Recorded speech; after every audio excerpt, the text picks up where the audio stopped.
দারিদ্রতা ধীরতয়া বিরাজতে, কুবস্ত্রা সূত্রতয়া বিরাজতে, কদন্যতা চঞ্চতয়া বিরাজতে, কুরূপতা শীলযুতা বিরাজতে। মহর্ষি চাণক্যের এই কথার অর্থ বা এই শ্লোকের অর্থ হল, দারিদ্রতা কোনো অপরাধ নয়।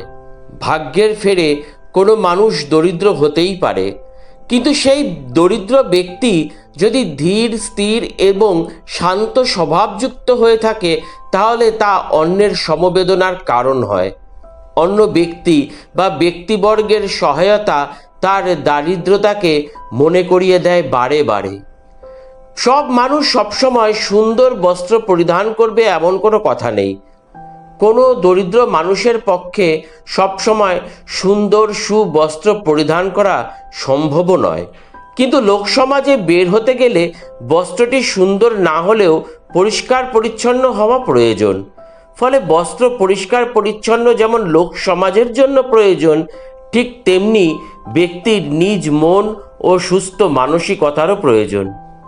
সবসময় সব মানুষের পক্ষে পঞ্চব্যঞ্জন দ্বারা আহার করা কখনোই সম্ভব নয়। কোনো দরিদ্র মানুষের পঞ্চব্যঞ্জন তো দূরস্থ, সামান্য ডাল ভাতও আহার হিসাবে জোটে না। সেক্ষেত্রে খাদ্য যত তুচ্ছ নগণ্যই হোক না কেন, পেট ভর্তি করাই হলো প্রধান লক্ষ্য। সেজন্য অন্ন যেমনই হোক, তা যদি গরম থাকে তাহলে ব্যক্তি বা ব্যক্তি সকলের তুচ্ছ নগণ্য আহারেই পেট ভর্তি হতে পারে, আর সেটা অত্যন্ত প্রয়োজন। পৃথিবীতে সব মানুষই চায় সুন্দর হতে, কিন্তু সব মানুষই সুন্দর হবে এমন তো হতে পারে না।